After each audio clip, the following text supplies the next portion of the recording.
5, 4, 3, 2, 1.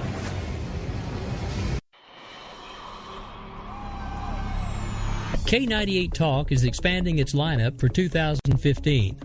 This means we are expanding our advertising base. Whether you're a startup trying to push through to the next level or an established business trying to supplement your advertising budget, web-based advertising is a solid investment. Thanks to Talk's newest partnership with TuneIn Radio and instant access to our sister station, K98 FM, we give you worldwide access at a reasonable cost. Interested parties should email us at sales@k98fm.com.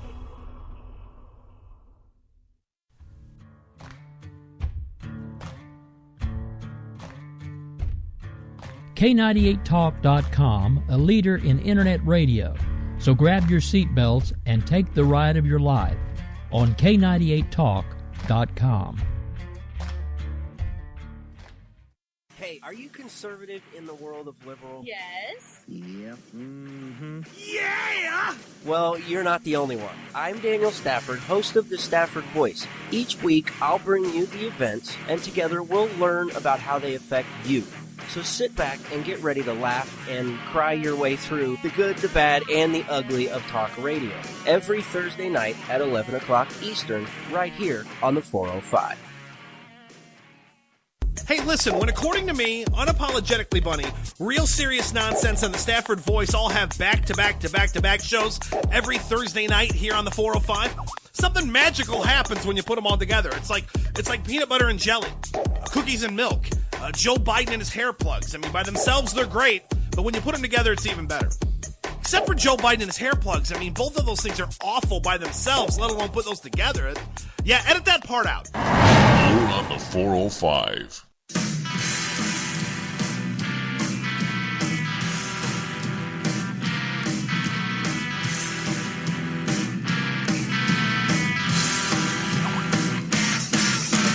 One shot, baby, there you go again. 2 shots and I think you know. Welcome to Unapologetically Bunny and the show that almost wasn't. I am your host, the Bunny, back here, but by the grace of God and internet radio, at least for now with the internet radio. Well, you know, if you follow me at all on social media, you know it's been an interesting week for me between dealing with a jackass, deactivating, reactivating, and trying to get back into the groove of being the bunny. Lucky you guys, it's a therapy night. Yay. I hope you brought some wine and maybe some margaritas, some really good cold beer, and we should be good to go. Sunday afternoon, I decided to deactivate my Twitter account after being harassed to the point of absolutely hating Twitter. I know that's sad, guys, but it's true. I really didn't want to be there anymore. You know, there are some really ugly and nasty people in this world, and social media is like dumping gasoline on them. It gives them an outlet to attack, belittle, harass, and all-around bully behind a keyboard. It's anonymous bullying. We don't always know who is behind the screen being mean to us or being funny or being our friend. It's really easy to be an asshole when no one knows who you are. You know, I have long felt that I am an anti-bully, and I know that people on the left would disagree with that because I'm sure they think I'm a big bully. But technically speaking, I really don't go after people until they've come after me. I don't go out of my way to be mean, and so I really don't like seeing other people bullied. I'll step in and try to detract from that. If you see me in a fight online, typically it is because I'm defending someone else. I'm jumped in because someone has said something nasty to a friend or to a smaller account. You know, that is just part of who I am. And part of that is I have a big mouth and I like to hear myself talk or see myself tweet. But I consider myself an anti-bully. I hate bullies. You know, unless you're dealing with the left. When you're dealing with the left, defending yourself makes you a bully, but it's a completely different show. But it's true.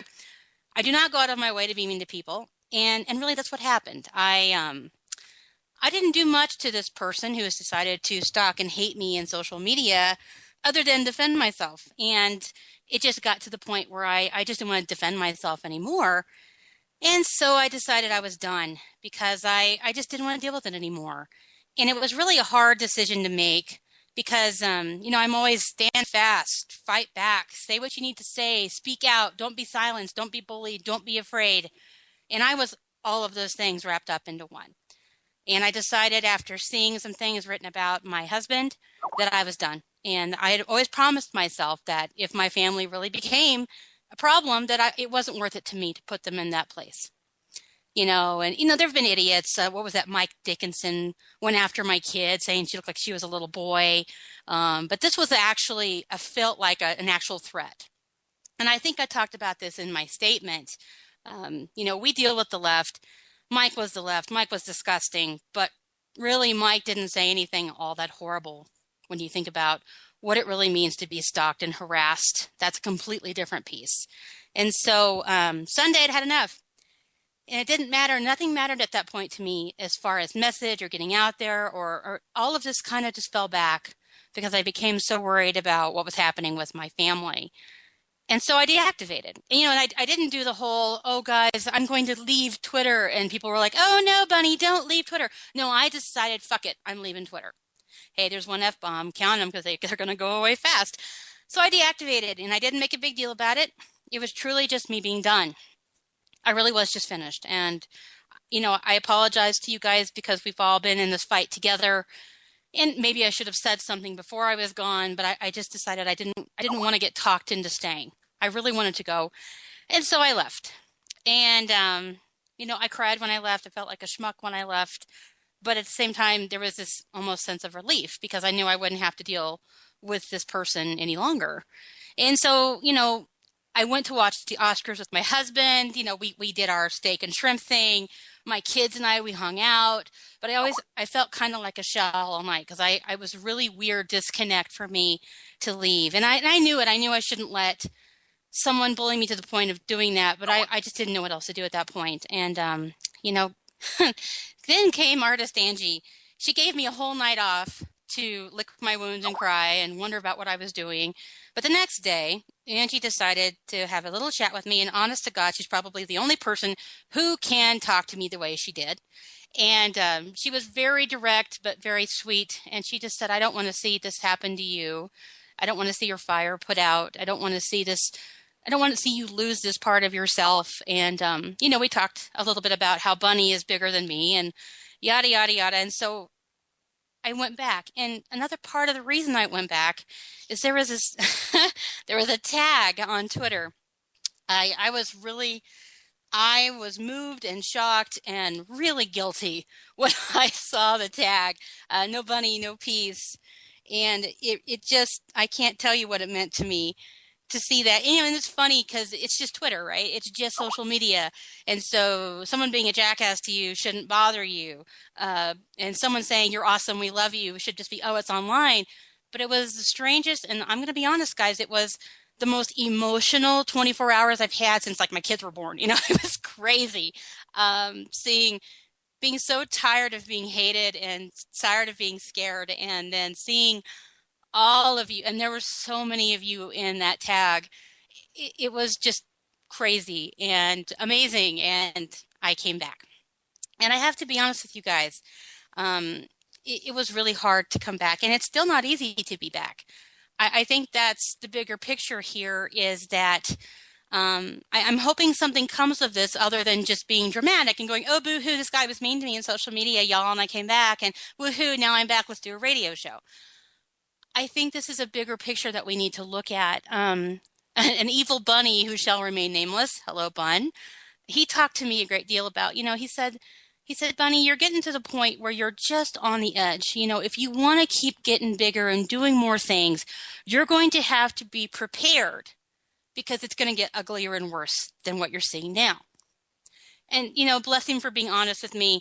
There are a few people in this world, Angie, Bun, there's a couple people who can really be honest. And I think he was more worried about me understanding the reality of doing what we do versus trying to make sure I was okay. And he just said, if you can't deal with this one piece of shit trailer trash guy, you're in trouble, because it's going to get uglier and worse for you if you decide to do this. I also thought about that a great deal. And, my family has always been very supportive. My husband is my rock. he will send me stuff during the day. Hey, did you see this article? This really pissed the left off. You should post this. My daughter has come on the show and talked about how she wants to be president because the country should be free. And, my son has given me all kinds of material to write about. So my family is such a big part of what I do. And I love them with everything I am. And I know that they would want me to keep doing what I'm doing. I did sit down and I did talk with my family, especially my husband. And I just said, honey, if I'm going to do this, there's going to be there may be a potential where we may get harassed. We may get bullied. And, I thought for sure he would just say, okay, screw this is done. And instead he said, well, let's do what we have to do. And, we're armed. And it became funny because that's just my husband. That's who he is. He likes to, he always just has a funny way of dealing with things. And he just said, it's okay, babe. And I love you and I support you and I want you to keep doing what you need to do. And it was really a good conversation. And so all around, what this person has done beyond trolling me and stalking me and harassing me and being a jackass for a year, he really has given me an opportunity to feel like I'm right, to feel like I'm the good guy, to feel like, there's someone out there who's so evil and hates me that there's got to be something really good about what I'm doing. And I know we talk about the left hating us because we're right, but there's a purpose behind what we do, and it's bigger than this. And I need to think like that about what I'm doing, because otherwise it feels like just catty, bitchy, petty gossip. And I'm so done with that. There's no time for that, guys. There's so many of you at CPAC. And if you're listening to me at CPAC, God bless you. I wish I was there with you. Have fun, kick ass, be awesome, and inspire people. But it's going to get uglier and worse. And we gotta toughen up. And if nothing else, I probably should thank this person because, and I know don't thank him, Mara, but honestly, I need to thank him because if I can get through this, if I can get through getting beat up pretty bad and scared and harassed, you know what, he's kind of given me some experience I need getting forward, because I know talking to people, seeing and there's no way I'll ever be a Sarah Palin. I don't know how the woman does it. But if it goes to the next step at all, there is this, it's going to get ugly and it's going to be nasty and they're going to say horrible shit. Hello, FCC, I love you. They're going to say horrible shit. And I got to be able to deal with it. And if I can't deal with one guy, I can't deal with being out there. And I decided I want to deal with being out there. I got to be honest, guys. I wasn't sure I wanted to deal with it anymore. Clearly, I was ready to walk away.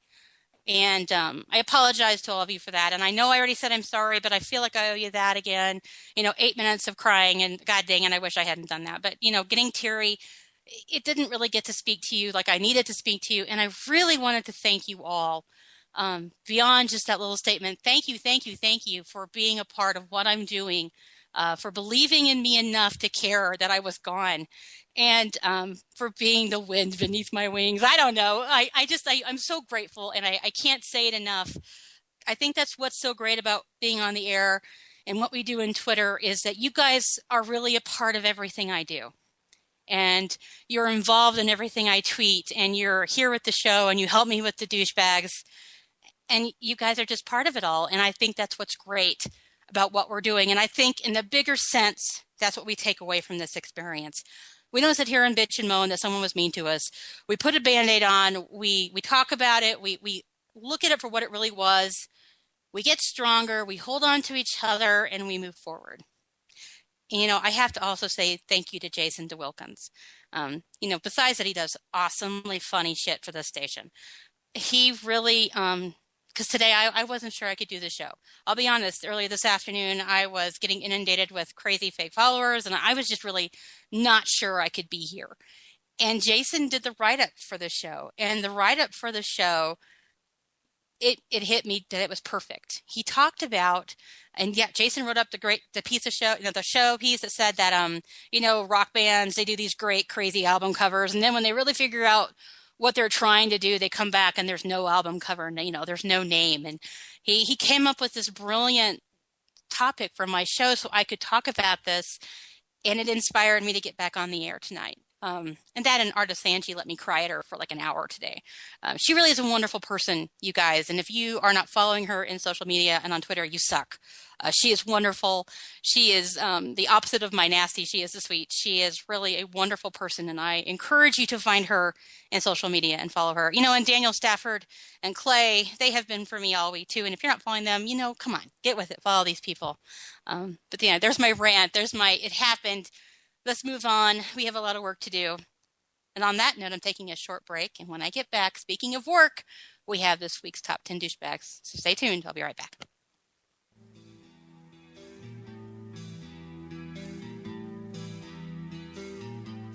You're on the 405. Remember, the bigger they are, I am, remake. unapologetically bunny! A show that will change internet radio as you know it. Here come the spy dolphins. I sold my food stamp money for Doritos and wheat.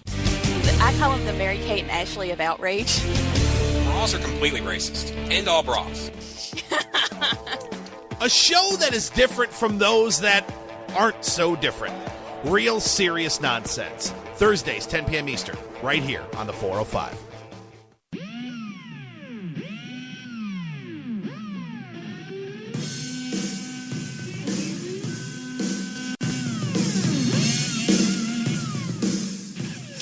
Phew, and we're back. You are here on Unapologetically Bunny. I am your host, the Bunny, who just had a therapy session with you all. Now drink. Thank you. Thanks for being here, guys. We are live here on the 405. I got so wrapped up in making sure I said everything the right way. I had my little notes set out so I didn't get off on a tangent that I forgot to give our station a plug. And we love you, 405. You have really taken care of us here at Platainment. John has been so good to us. I hope you all are kicking ass there at CPAC. Who knows who you'll see there next year with the 405. But we are here live, and we are going to go through this week's top 10 douchebags. Now, here is our disclaimer as we do every week. These come from the good people in social media. They are not ones I just pick out on my own. Okay, occasionally I pick some, but most of them come from the good people who nominate them. Each week we take your nominations, and we take the top 10, and we do have some honorable mentions every once in a while. Now, so many of you decided to nominate He Who Shall Not Be Named. And I did not put him on the list, but thank you for doing that for me. It made me laugh. Okay, at number 10 is Keith Olbermann. Keith got in trouble with ESPN this week. What are you going to do? This kills me because when they brought him back, do you guys remember there was this huge movement on Twitter? And we were like, dude, he's an idiot. Don't bring him back. What are you thinking? And, ESPN, hey, we're stupid. And they brought him back. He went on some rant, and I didn't even bother to look at what he ranted about to get in trouble for, because you know what? I knew it was stupid. I just mentioned to Keith, I was kind of being funny. I just said, you know what? Thanks for proving to us that you were the troll we always knew you were. He blocked me. We know he's a douchebag for other reasons, and you guys nominated him. So Keith Olbermann, at number 10, you are a douchebag. At number 9 is John Kerry. Oh, Lurch keeps making the list. John Kerry for refusing to see evil where it exists. Yes, we are not safer today than we were 45 years ago. What is wrong with these people? I mean, literally, are they not seeing the same things that we're seeing? Are they not experiencing the same news? I mean, I understand that they have their own ideas and they have their own agenda and they tell their own stories. And, the media really does kind of pamper and kiss their ass. Hello, FCC. They really do that. But how can they really believe that we are safer now than we were before? I mean, ISIS is marching across the Middle East. Hello. How many people are dying every day and being beheaded and women stoned? And we see this shit all over the place. And John Kerry says we're safer today than we were before. Yeah, John Kerry, so you're a douchebag at number 9. Number 8, I have no idea what this means, but it made me laugh, so I'm going to say it anyway. PEN New England for awarding the Howard Zinn Freedom to Write Award to race baiters DeRay McKesson and Johnette Elzie.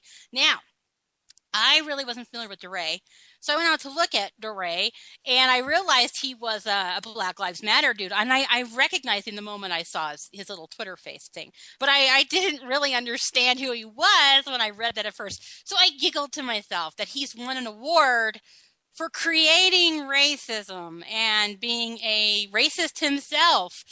Hello, let's award a race baiter. That was really funny. You know, what was it? The Howard Zinn Freedom to Write Award. How about the Howard Zinn Freedom to Be a Douchebag Award? And you're a douchebag, DeRay and Johnetta, at number 8. I didn't bother to look up Johnetta because DeRay made me laugh so hard I kind of lost track of time. Okay, at number 7, twin D-bags Tom Steyer and Warren Buffett for the money behind the graft that killed the Keystone Pipeline. Now, we know these guys are douchebags anyway, and they're wealthy douchebags with lots and lots of money, you know, because only conservatives have lots and lots of money. You know, the lefties, they don't have any money, and if the money they have, they earned it and they deserve it. But the evil conservatives are rich white people, and they should die or something. And anyway, they are twin douchebags, not just douchebags, guys. Twin douchebags. Number 7. Number 6 is Randy Harper. I believe this is the first time Randy has made our list here at Unapologetically Bunny. And she is a massive douchebag. I can't believe she's not been nominated before now.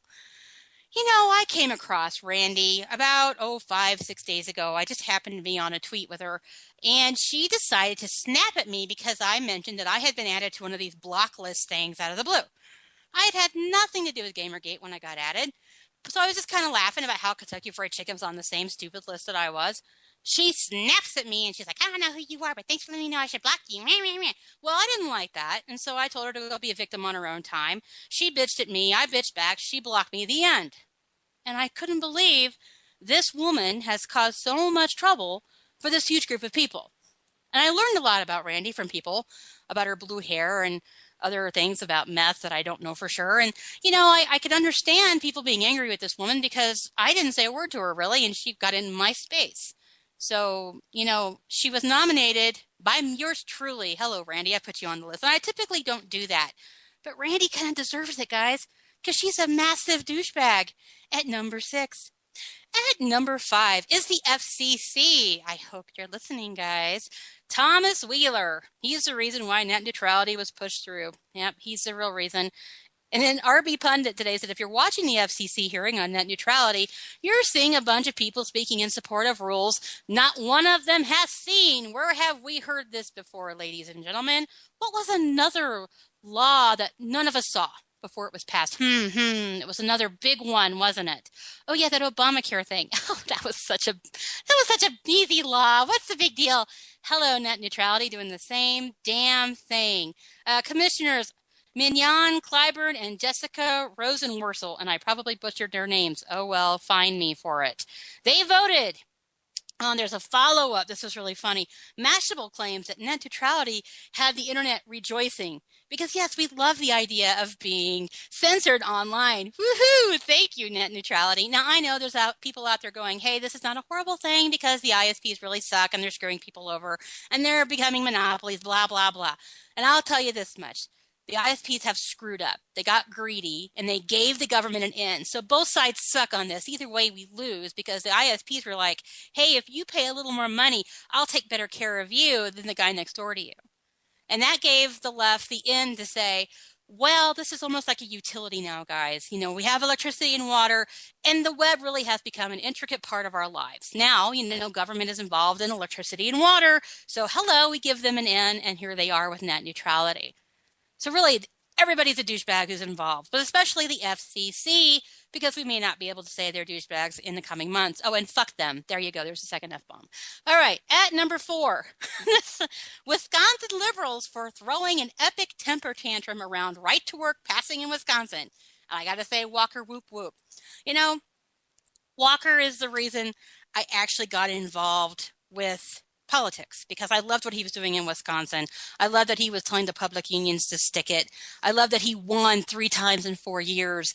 I felt like Walker was showing us what we needed to see in other conservatives. You know, he was fearless. He was fighting. He was everybody's guy. He didn't graduate from college. He's not some Ivy League smug asshole. He is your every guy. And he's imperfect, and he's taken it to public unions who are holding school children's parents hostage, and property taxes in Wisconsin were outrageous. Hello, we lived there 5 years, and the property taxes there were more than our house here, and our house was 3 times more expensive here. That tells you how outrageous it was. So, you know, right to work, yay. Bye-bye, unions. You don't exist. Have a good time with that. Public unions, we're done with you. left freaks out. Of course the left freaks out because all they understand is, okay, the right doesn't like unions, so we do. And I get it. Unions had a place in their day. I appreciate what unions did for workers, 80 years ago. Unfortunately, there are laws in place now that do what the unions were trying to do back then, inspired by the unions, thank you.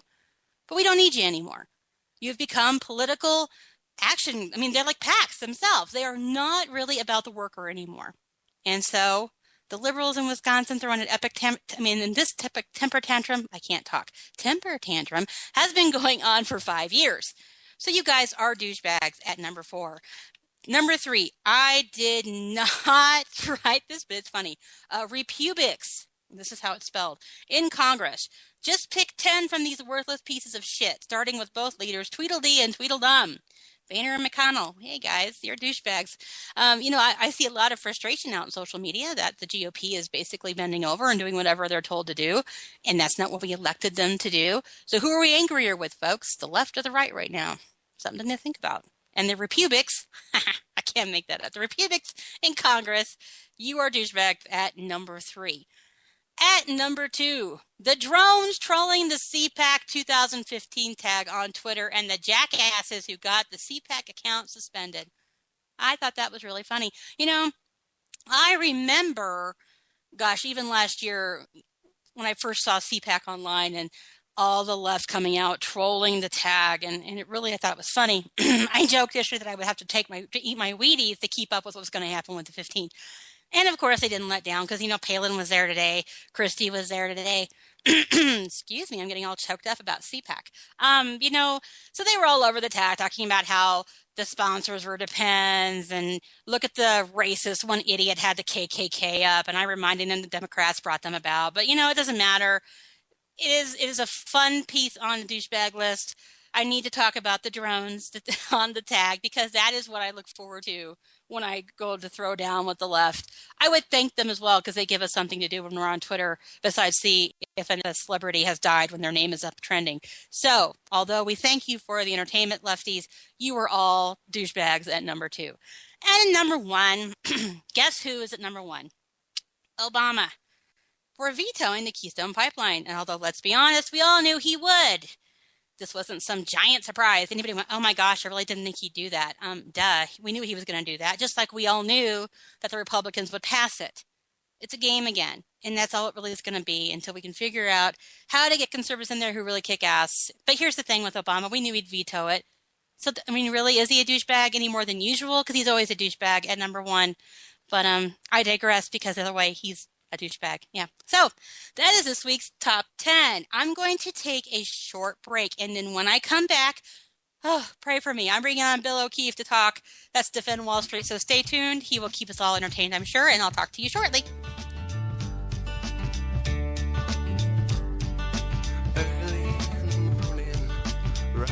Off the Grid. And he's also the only person I've ever seen that could write, my dog just rolled over on Facebook and get like 62 likes. I'm also, just a correction, I'm the best looking person in social media too.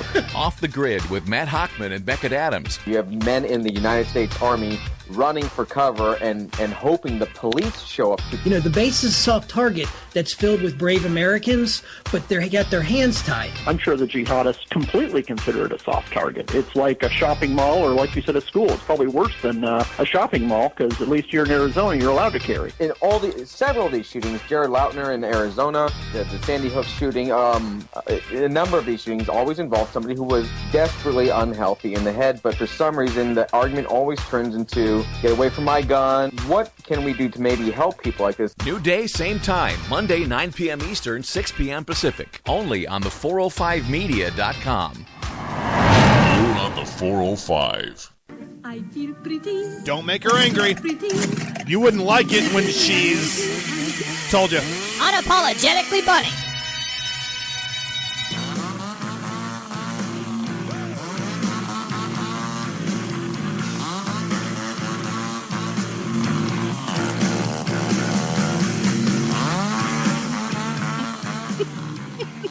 Where else do you get to hear chainsaws play bad to the bone? Really?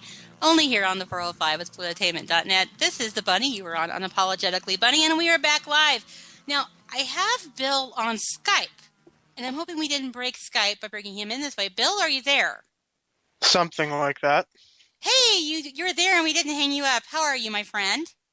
I'm breaking websites apparently. You know what? And I was gonna give you some shit about that. You know, Bill started writing for us. What was it, last week or the week before you started writing for Politainment? Was that? When did you start writing for us? Was it this week or last week at Politainment? Okay, you've been with us, what, 9 days, 7 days, and you already broke the site? Yep, destroyed the site. And then how did you destroy the site there, Bill? I have a friend who lives in Venezuela who sent me a video of a 14-year-old boy being shot by the National Guard in Venezuela, La Guardia de Nacional. Mm-hmm. And so it got about 40,000 hits on the site. Dude, really? So you had a way to get information before anybody else had it.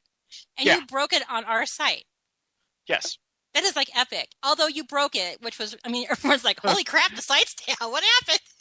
Yeah. Actually, before that happened, it was Angie going, what the crap? Did you see how many shares Bill has on his article? And yeah, it's like 5,000 now, I think. That was nuts. It's pretty funny. It was really funny, but it says a lot about what people are looking to read. And I think your connection with the Venezuela, I had no idea. I will be honest with you. I get very tunnel vision. I had no idea what was going on in Venezuela until I met you. A lot of people don't really pay attention to Venezuela. They just assume, like Sean Penn does, that it's a really great place to live. And that the 5 cent a gallon gasoline is a great makes it a great place to live. So when did you start? And I know you've been around a long time, and I kind of want to talk about what you did with Breitbart, because I think that's really cool with Occupy. But why did you get involved with the Venezuela piece? When did you start talking about Venezuela? I got involved with the Venezuela thing about a year ago because it was something that I just happened to see while I was scrolling through Twitter. I actually think it was something that Sean Penn had said about how great it was to live there. Mm-hmm. And so I started looking at the country on TweetDeck, and I noticed that there was you know what it was? It was when it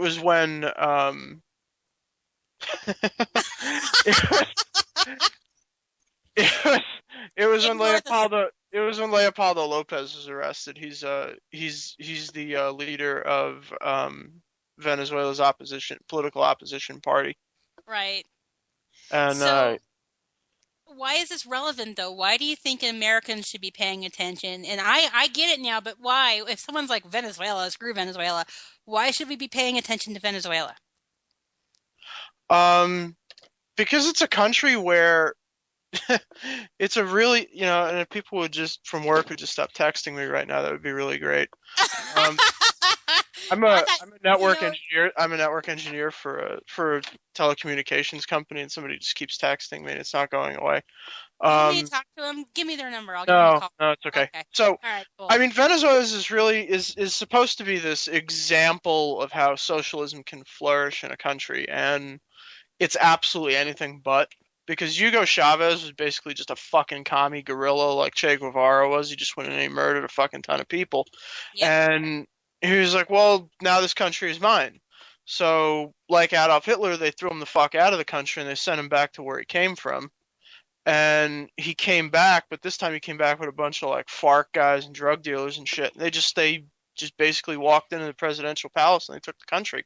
And they were like, well, this is ours now, so fuck you guys. Try to take it from us. Well, socialism. It's totally socialism. Pretty much. Guerrilla socialism. I have a question too, because I'm sorry to cut you, but you mentioned how at the colleges they're teaching capitalism. Was that what you said? Yeah, in Venezuela, it's different than in America, where colleges basically teach socialism or really leftist ideas in colleges here. Right. And in Venezuela, they basically teach, middle right ideas like capitalism and free markets and shit like that. And it's like really weird because if you talk to if you talk to college and university students in Venezuela, they've never they can't wrap their mind around why anybody would want to teach shit like they're living through. Yeah, it's an interesting thought that, they look at our country and they see the young people here crying and wanting socialism, and they have to live with it every day, so they probably think we're just completely crazy. Yeah, and they're like, what the fuck, dude, really? Like, we live through this shit every day, and, why the fuck would you want this? Yeah, and I think that makes sense. And another, okay, so I have to go backwards. I wanted to ask you about now. What is your leaning now? I know that before you were. Did you say you were a progressive?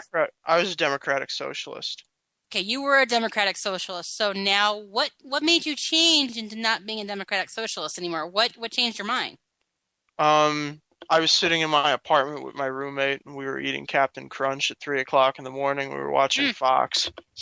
And, well, we were skipping through the channels because we were really stoned and we were trying to find something to watch. And, so I was flipping through Fox. I was flipping through the channels and I got to Fox News and I was like, let's see what this shit's like. Let's see what these assholes have got on at 3:00 in the morning. It's probably some fucking jewelry commercial, like, brought to you by the ass wipes that have that cruise with Bill Crystal every year. Oh, God. And we won't talk about that, though. We won't talk about it. I know what you mean. Yeah, Chuck Johnson doesn't like that. But so they had this guy on. They had Andrew Breitbart on there one night, and he was just kind of a weird kind of guy. I mean, I'm not going to really go into that because everybody knows who he is. Yeah. And my first thing was like, what's this dude all about? Right. Absolutely. Because I was raised to believe that, I was raised to pretty much believe that Republicans were pretty much like Bill Crystal and, Karl Rove and other neocon shit buckets. Yeah. And, Karl Rove. Here's this guy that's, wearing a fucking polo shirt and, pants that look like he stole them from a homeless person. And he's just sitting there pouring water on himself and, playing with his nipples on live TV. And I'm like, what the fuck is this guy doing? Is he on drugs? Can I have some of what he's having? So I went out and I bought his book, Righteous Indignation, and I started reading the book. And I was like, well, this guy's a pretty fucking smart dude. And at the time, I was working a couple of blocks from Zuccotti Park for an insurance company, and I was just kind of hanging out in the park on my lunchtime, and just watching these dudes have their little, miniature United Nations there and having their little fucking, assemblies and everything. Right. And I'm like, man, these people are fucking assholes. Not only can they and I'll tell you what really was the straw that broke the camel's back, but really brought my shit to a boil was when I was sitting there at the park and there was this lady handing out these flyers that said that Bill Gates made the fucking malaria vaccine so that he could inseminate us Jew semen or something. Oh, and I just kind of I just sort of went up to this kid. I went up to this kid, Justin Wheatus, who, looks like he'd have to fucking bathe to be a degenerate. Yeah, and, they all look like that. Sorry. Kosher. It is kosher, that's true. Hey, what are you gonna do? So, so I went up to this kid, Justin Wheatus, and I was like, yo, did you see this flyer? And he's like, so what? I'm like, what do you mean, so what? It says that fucking Bill Gates invented the malaria vaccine to fucking control black people. But he did! Oh my god! Yeah, I'm like, dude, are you fucking serious? How can you even let shit like this happen? I would throw that fucking lady in a dumpster. Are you kidding? You're so sensitive, Bill. Yeah? Yeah, and they were just like, we can't get rid of her ideas. And I'm like, what the fuck are you talking about? You can't get rid of her ideas. Just tell her not to come back. She's a homeless person. Just tell her not to fucking come back. She'll go find a shelter to sleep in. I promise. And they're just they were just sort of like all about, not stomping out shitty ideas and stuff. Mm-hmm. And I don't know. So I just kind of, one day I went on biggovernment.com and I saw the tip line there, and I just kind of wrote this like really infantile, ridiculous tip to the bright tip line. Yeah. It was like, imagine that, Bill. I work near park where hippies sleep. Would you like to know more? Or some shit like that. It was just like some really ridiculous email. And I was like, here's my email. And I gave it to them. And somebody from Breitbart contacted me. And they were just like, hey, what have you got? And I'm like, I don't know. I got some video of him fucking throwing an icicle at a cop's face. That's pretty cool. You guys want that? Oh, jeez. So that's just kind of how it started. It was like, these people are just lame. Crazy. And that's sort of, well, they're not crazy. They're just insanely altruistic. Like, they really believe that. Yeah, I mean, they sort of think that they're changing the world. Well, which is kind of I wrote, I so badly matter, Bill, and they just don't matter. They have nothing to fight for, so they make malaria shit up to fight for. That is unbelievable. I'm sorry, I'm cackling here. But you did more with Occupy. You were involved, and didn't you go out into it and kind of infiltrate it? Yeah, I would go to their meetings, and they used to have, and where else would you have your anti-corporate, anti-capitalist, intersectionality of white racism and transsexuality protest meeting than at the public atrium of a Wall Street firm. Sure. So, why not? They would meet at this open forum there, and they would have all these like stupid working group meetings, and like I would just go to these meetings because like for some reason they thought I was this kid called Keith from Tech Ops, and they were just like they would routinely refer to me as that. They'd be like, "Oh, who's that kid? Oh, he's Keith from Tech Ops. Oh, okay. Hey, what's up? Yeah. Oh, okay. Hey, why not? Hey, Keith. So, yeah. So I mean, I went to a bunch of their meetings, and they had a meeting for the people, who were running the Twitter account for Occupy Wall Street NYC. Uh-huh. And it was really funny because I'm sitting at this fucking meeting, and I'm sitting there, and they're going, and by the way, just so you know, we're going to take away anybody's access if they use the Twitter account to talk to Defend Wall Street on Twitter. And I'm sitting there. It was you. I went on Twitter. So I went on Twitter while I'm at this meeting, sitting 10 fucking feet from the kid who just said it. I tweeted fucking at him and said, Justin Wheatus NY just said, do not talk to Defend Wall Street or you will be banned from the Twitter account. 2 seconds later, he gets a buzz on his phone and he goes, all right, who is it? That's hysterical. Yeah. Did you raise your hand? And yes. And he goes, oh, shut up, Keith. Oh my God, that is classic. Yeah. That is so good. And I see you do a lot of that. I don't know. Facial expression just killed me, though. He was like, he goes, he was just like, and he said it so deadpan too. He was like, all right, who is it? Who is it? It was me. And you raised your hand. He was like, shut up, Keith. Shut up, Keith. I'm gonna start calling you Keith when I see you on Twitter. There you go. Now I know you weren't at Ferguson, but I know I saw you really getting in the middle of Black Lives Matter and really poking the hornet's nest. What inspired you to get involved with that? Why? Because I hate black people. Oh, well, good. Because now the show's really racist, and I was really worried that we wouldn't have enough fucks and shits to get in trouble with the FCC. So thank you for that, Bill. I appreciate that. I can't wait to hear that. Because besides the fact that I really hate black people. Right, sure. You're German, aren't you, like me? Yeah. Yeah, see, we Germans. I mean, we've gotten over the Jewish thing, but... Yeah, no, it's the black thing. I'm going to have so much hate mail. But go ahead. So what got you involved? I just think Besides hating black people. I just think that, well, I mean, I like to kick around leftist causes. That's sort of the thing that I like to do now. Yeah. Me too. Well, I like to do it to the point where it makes them upset and makes them actually disband their groups. No I way. I killed the Twitter group at Occupy Wall Street. I was the reason they stopped having public meetings. I'm not surprised, Keith. I think that's really Yeah, I know.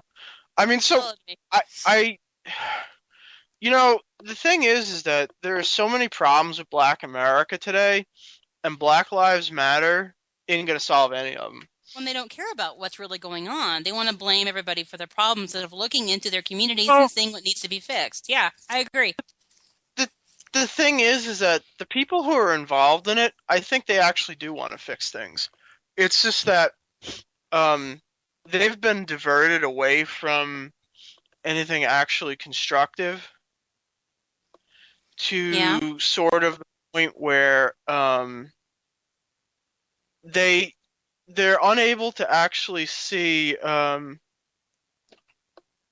they're unable to see past what's really happening to them. I mean, look at you know, in the Black community, right? Right. 1 in 3 Black men by the age of 30 will have been incarcerated twice in his lifetime. Yep. Black people in New York City commit 67% of all violent crimes in New York City. Well, isn't that the cops' fault? Come on, that's just evil cops. Come on. It's not them. It's the evil cops. It's a fact, though.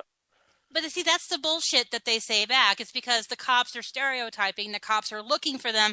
No, it's because you're committing the fucking crimes. If they'd stop committing the crimes, the police would stop looking for them.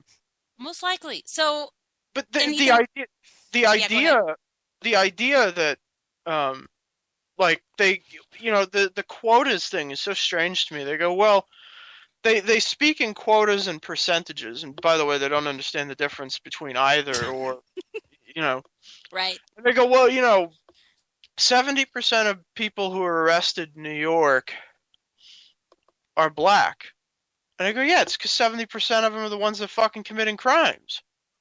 What are you Racist. Yeah, but what's the solution to that then? Is the solution to get Black motherfuckers to stop committing crimes? Yeah. Or just start arresting Asian people because it's fucking fun to beat up on some fucking Moonies?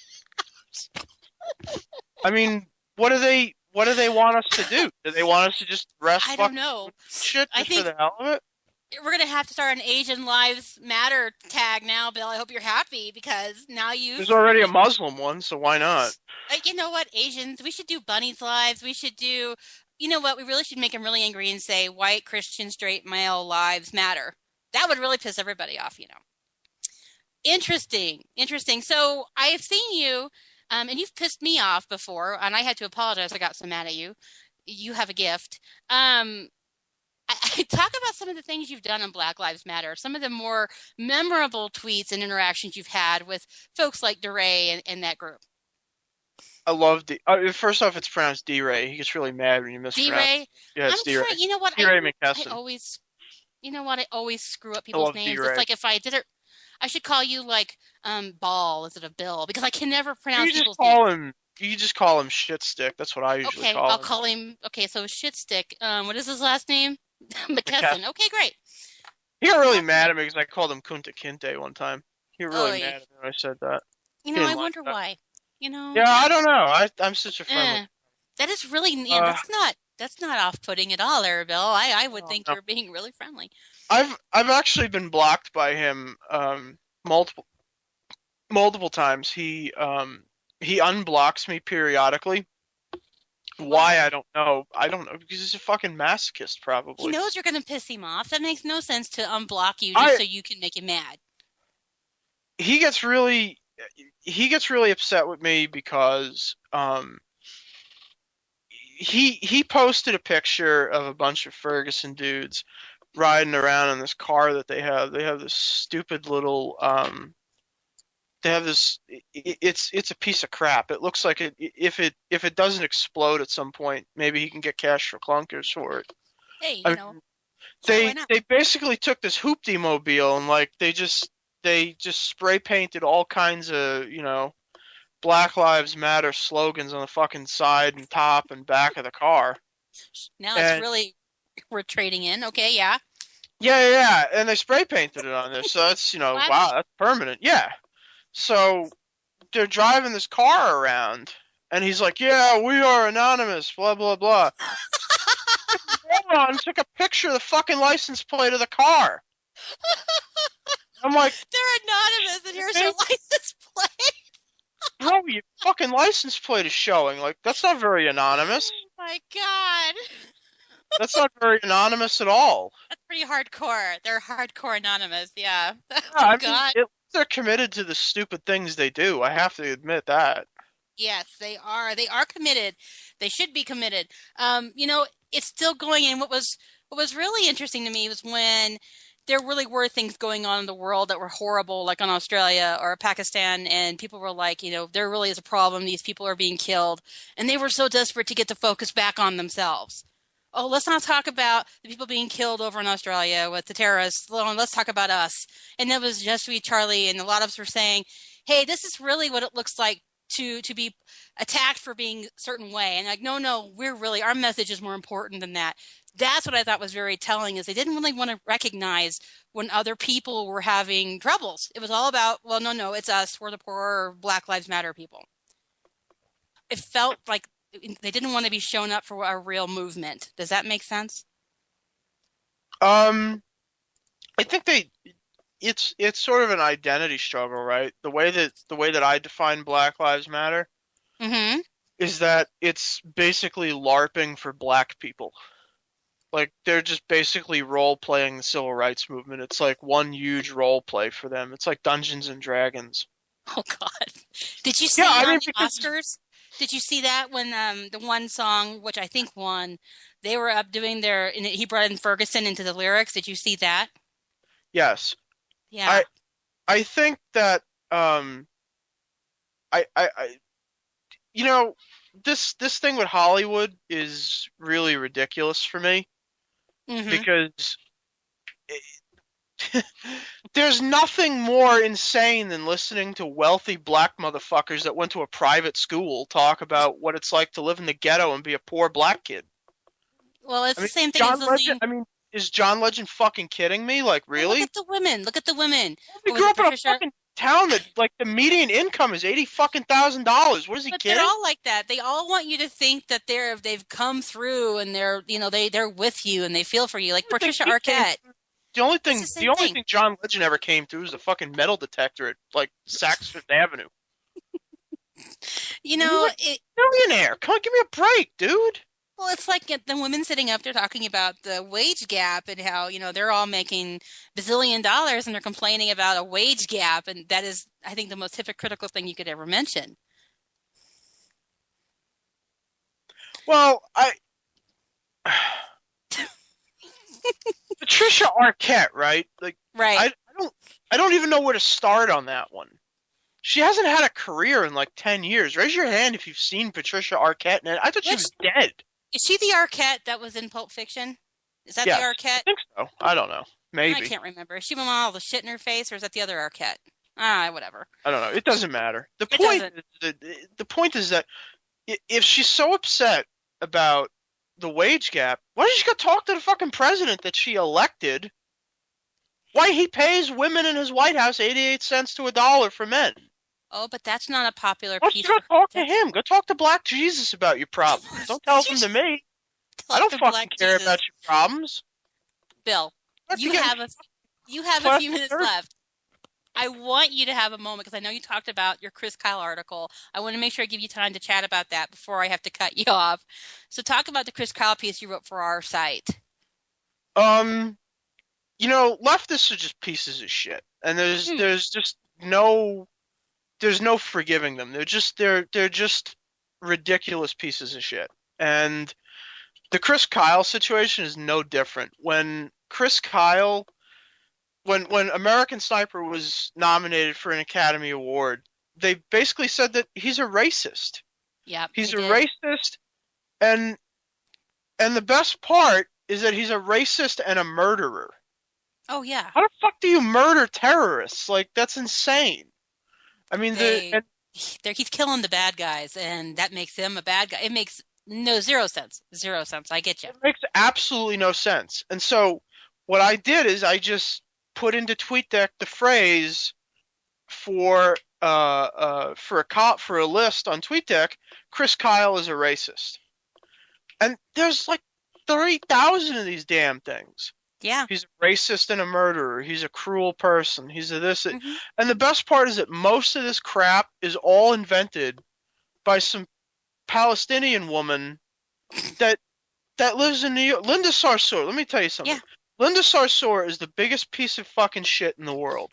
She's a former Protestant who became a Muslim, and now she tells people that she's a Protestant. Now she tells people that she's a Palestinian. She is not ethnically there's no such thing as Palestinian anyway. Yeah. But she is a 9/11 truther. She thinks that Richard Reed, the shoe bomber, was a CIA agent. Oh God. She's nuts. Yeah. And so these are the kinds of people that will go around and tell you that the Palestinians are perfectly fine killing thousands upon thousands of Jews, but don't dare drop a bomb on a fucking hotel where Hamas has, bombs and, bombs strapped to children. Can't do that. No, but evil Jews. Chris Kyle is not a racist. He's not a terrible person. No. The movie was not very good. I didn't enjoy it. It was a war porn movie. Yet. You didn't miss anything. It's a war porn movie. It's two different movies. It's a love story and it's a war movie. It's sort of like Thin Red Line, if you've ever seen that, but it's not as boring as that, but it's very similar. And I think he died. So okay. Thanks for telling me so I can you asshole. Bill, I have like 3 minutes left. I need people to know where they find you. And you have to come back because you're a lot of fun. Where do people find you in social media? At Defend Wall Street on Twitter. At Defend Wall Street. I'm going to start calling you Keith. I'm telling you. And you can also find him on polititainment.net, breaking our site. Bill, you have been a hoot. I have not laughed so hard I had to hide my mic ever on the show. So thank you for coming on and making me laugh like that. I will see you on the Twitter sphere. Stay out of trouble, and I will talk to you later. Keith. Yep. All right. Thanks, Bill. Bye. Oh, my God. That was hysterical. You know what? If you get a chance, I would encourage you to follow Bill on Twitter, or Keith. Call him Keith. He likes that. And is at Defend Wall Street. And it's just ST, not the whole word street. He is a hoot, and he says things that even I would never say clearly. So I suggest you find him, follow him, get a chance to look at what he's writing, because he writes some great stuff. And of course, you can see him on polititainment.net on our site, which he broke because he was so awesome. So that's about it, guys. I have like 90 seconds left. So I wanted to make sure and take a moment to say thank you again, to giggle a little bit about net neutrality and the FCC, and to leave you with the 7 dirty words you can't say on TV, which actually you can actually say most of them now. But I thought we would go out on that note in honor of the FCC. So the 7 dirty words you can't say are shit, piss, fuck, cunt, cocksucker, motherfucker, and tits. Thank you for being on the show with me tonight, you guys. I will talk to you next week. Stay out of trouble. Actually, you know what? I will not be live next week. Oh my gosh, I'll be on vacation next week. I'm glad I remembered that. So I will not be here with you live next week, but I will be thinking of you as I am vacationing in a lovely place with my husband. So I will talk to you in 2 weeks. Come back and listen to whatever they put up of mine from the past. Have a good night. Big smoochies to you all, and stay tuned for real serious nonsense. I'll talk to you soon. Thanks, guys. Bye-bye.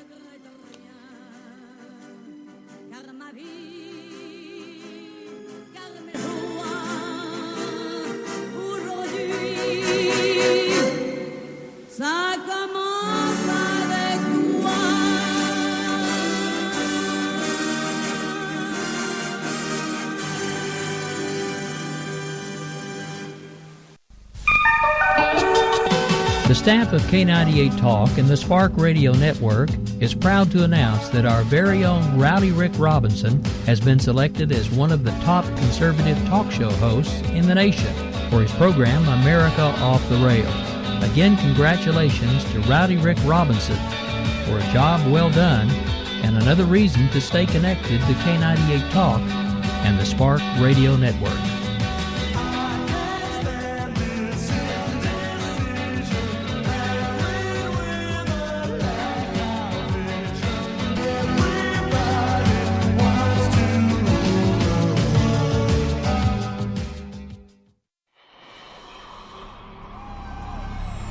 K98 Talk is expanding its lineup for 2015.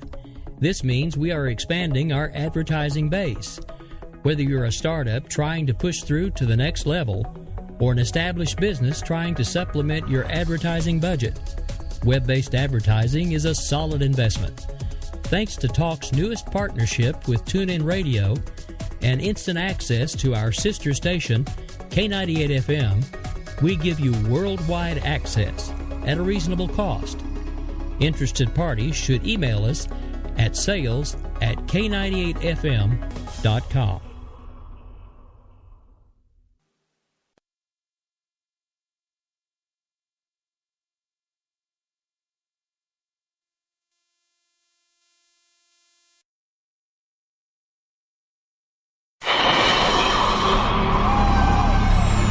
K98 Talk is expanding its lineup for 2015. This means we are expanding our advertising base. Whether you're a startup trying to push through to the next level or an established business trying to supplement your advertising budget, web-based advertising is a solid investment. Thanks to Talk's newest partnership with TuneIn Radio and instant access to our sister station, K98 FM, we give you worldwide access at a reasonable cost. Interested parties should email us at sales@k98fm.com.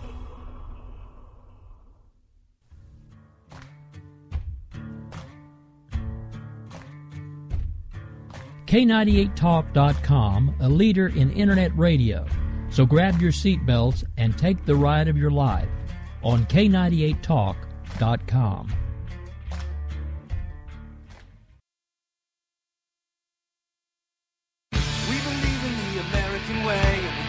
This country called the USA, and we fly our flag cause we're proud and free, we're Americans. Red, white, and blue is our way of life. Never back down from a challenge or a fight. Nature provides, God gives the rights, we're Americans. We fish the waters and we hunt the lands. We forge the steel with our own two hands. With what we've got, we do the best we can, we're Americans. It's time now for the Conservative Curmudgeon Radio Show on K98 Talk. Now, here's Grouchy.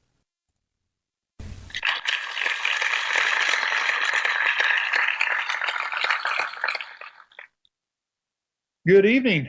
Welcome to the new 2-hour program. Thanks to you. Growing, expanding. Ever happy to be here. Sorry, wasn't with you last week, but in the transition, some things have to be sacrificed. And I'm just glad you're here with me tonight. So right off the bat, let's take care of a little corporate business. If you're listening, obviously you have found your way there. So help your friends find the K98talk.com webpage. Show them where the streaming player is in the upper right-hand corner. And then show them how to navigate down that same side of the page down to the chat room.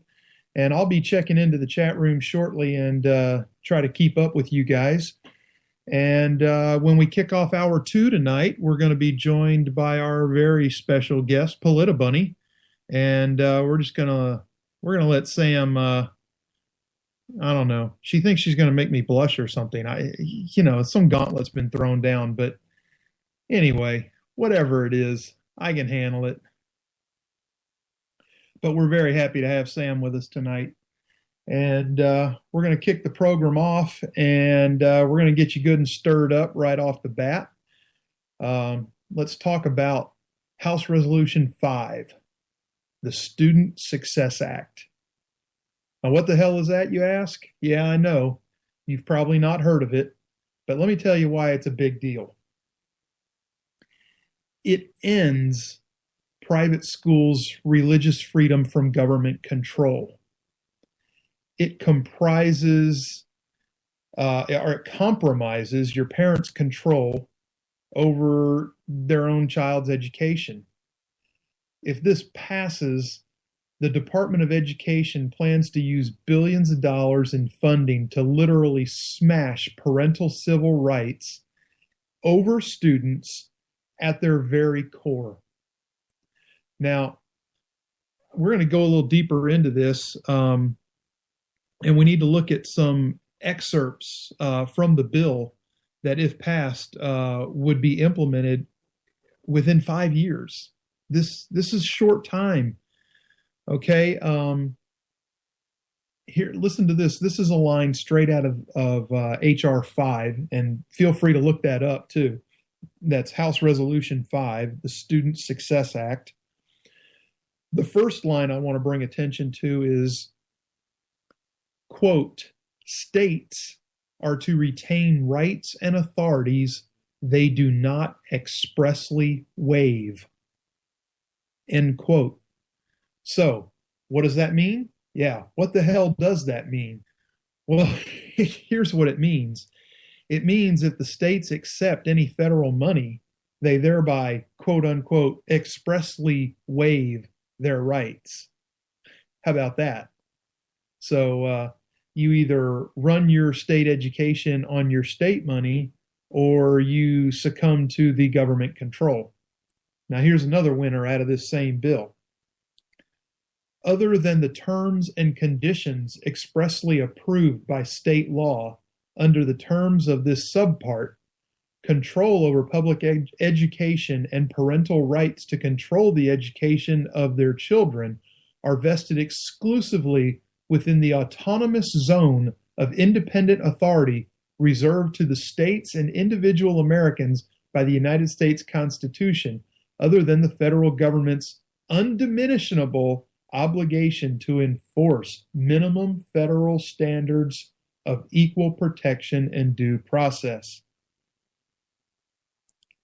Folks, if they take away what you can and can't do with your child's education, would being a parent feel any more meaningless? I mean, you're talking about just stripping out a huge part of parenting. The job of parenting your child's education just got a whole lot easier thanks to the federal government, because they're going to tell you what to do, how to do, when to do it, and the same for your kid. Okay, and what they want is to, again, another quote, ensure that teachers and families of the children participate on an equitable basis in services and activities, secular, neutral, non-ideological. Such educational services or other benefits, including materials and equipment, shall be secular, neutral, and non-ideological. You know what that means? That means you can forget about a Christmas party at school. You can forget about talking about Easter at school. You can forget saying the Pledge of Allegiance with God in it at school. You can forget about everything that you and I grew up on, everything that we are passing along to our children right now, and for some of us grandchildren, it's going to be gone. So, I mean, if states want money, they sign a deal with the devil. And this kind of government control over thoughts and beliefs sounds eerily like a couple of books that I read while in school, while we said the Pledge of Allegiance, while we opened the day with a prayer, at a public school. Thank you very much. So really, tell me what you think about this. Should government funding equal a government stranglehold? And to share that opinion that you have or might not have, whether you agree or disagree, you can call us at 408-681-8255. That's 408-681-8255. 681-8255. Now, backing up a little bit, I got my list out of order. I'm going to keep chafing your shorts here a little bit. My notes are out of order because the second guest that I was trying to line up wasn't able to make it. We wish Ken Wall the best, and we hope to have him on another night. I was hoping to have he and Bunny on together, at least for a few minutes. That would have been fantastic. But Ken is working a great initiative called Shelter Pets for Hero Vets. If you're not familiar with it, you should check out Ken Wall's Facebook and or Twitter page and read up on this most worthwhile cause. Now, to keep chafing your shorts, Marie Harf. Yeah, the one from the State Department. You know who I'm talking about. The one who looks like she's perpetually constipated as she tries to talk. Yeah. Well, you remember she made the comment, and again, take into consideration, I was out last week, so she made the comment about what ISIS needed was jobs, and that would probably solve a lot of those problems. Well, she doubled down on that statement and even went on so far as to say that her view was probably too nuanced for some. Yeah, you heard that right. Too nuanced. Now, if that's not taking a page straight out of the Obama narcissist playbook, I don't know what is. But then Harf, in her main statement here, she drew attention to Joseph Kony, who I'm not even sure anybody's seen him alive in the last 6 years, but she called Kony's group a Christian militant group when discussing the threat posed by extremist groups around the globe. And she did her interview, of course, on MSNBC on the Morning Joe show. They should call that the Morning Jackass show. But anyway, Harf talked about the need for the U.S. to enlist allies in its ongoing terrorism efforts. And she then referenced the African warlord Joseph Kony, who I mentioned, I'm not even sure anybody's seen alive in the last 6 or 7 years.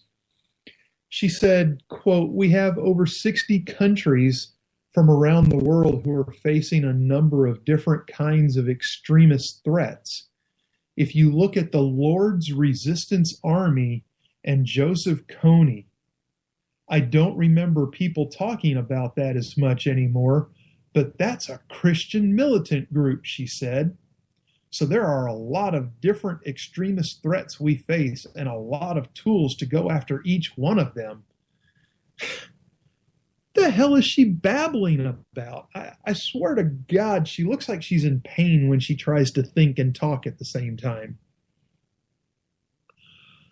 Harf's comments came just 2 days after she told Chris Tingle Up My Leg Matthews that one of the ways the U.S. could combat terrorist groups like ISIS was to focus on improving job prospects in the region.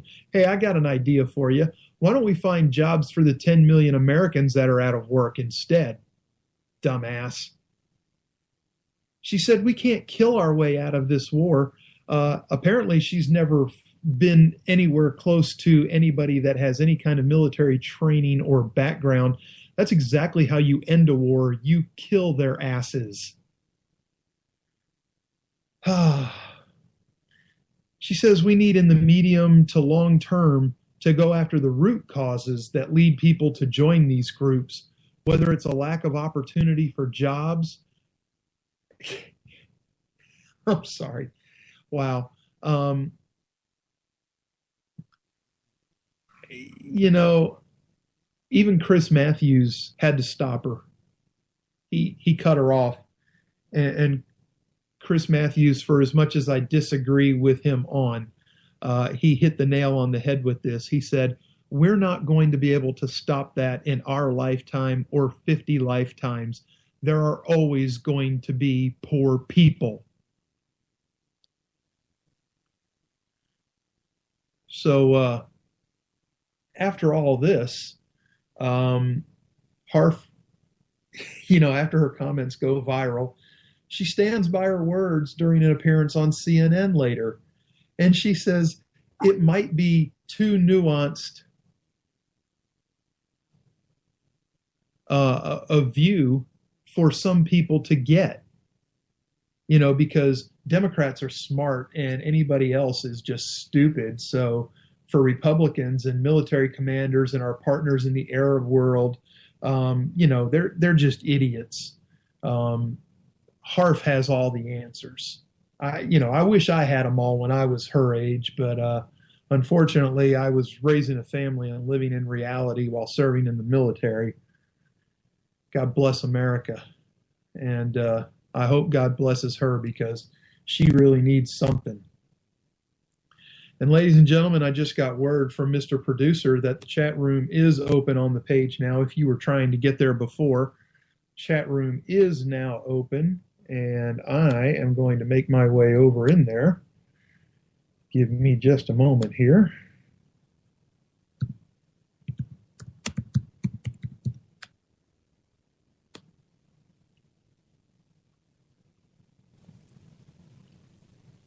Chat room.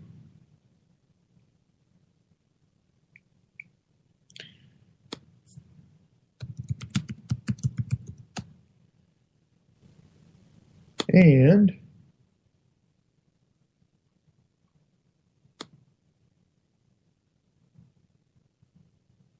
G is now in the chat room. So come join me, and I'll be checking in throughout the show. All right, where'd my notes go? Oh yeah. Okay, so enough of harf barf.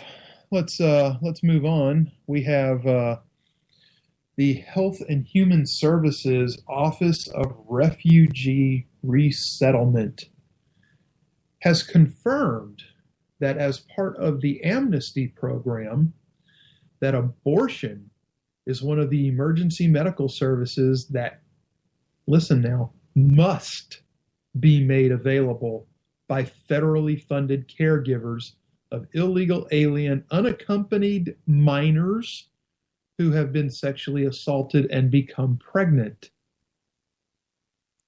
Are you kidding me? Are you freaking kidding me? So Health and Human Services is now mandating that yours and my tax dollars are going to be spent to help illegal aliens have abortions. HHS issued this new regulation on sexual abuse and sexual harassment of unaccompanied children on December 24th of last year.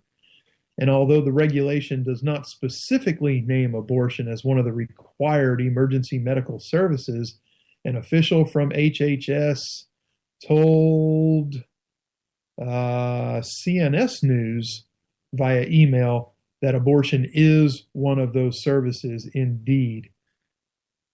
Quote, the lawful pregnancy-related medical services includes abortion, said the email. Are you getting pissed yet? We're just 20 minutes into the show. I got to laugh because if not, I'm going to cry.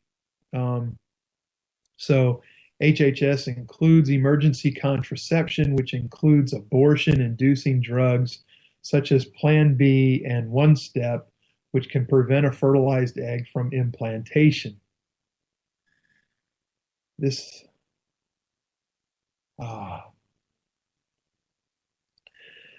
standards and procedures to prevent, detect, and respond to sexual abuse and sexual harassment involving unaccompanied children in ORR's care providers' facilities.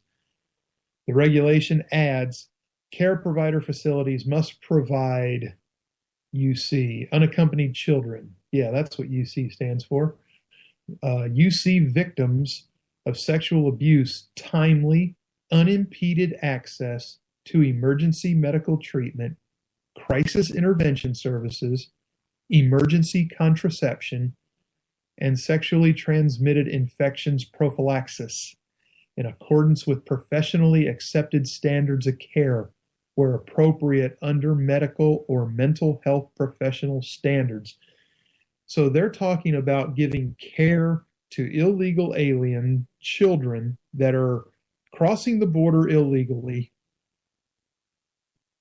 coming into the United States, and the parents have to know that there is a percentage of these children that are being sexually abused. And it's not the kid's fault. It's really not. And don't get me wrong, this is not the Obama argument. It is not the kid's fault. Unless they're old enough to be crossing the border on their own, knowing why and how and all that good stuff. Teenagers, older teenagers that have a rational thought about what it is that they're doing. These kids are being sent to this by their parents because somehow they think that it's worth the risk for what they might get once they get here. I can't even imagine the kind of parent that would do something like that. And I hope you're not one of those parents listening, because if you are, you need to just cut the line and block me, because I don't want anything to do with you if you're that kind of parent.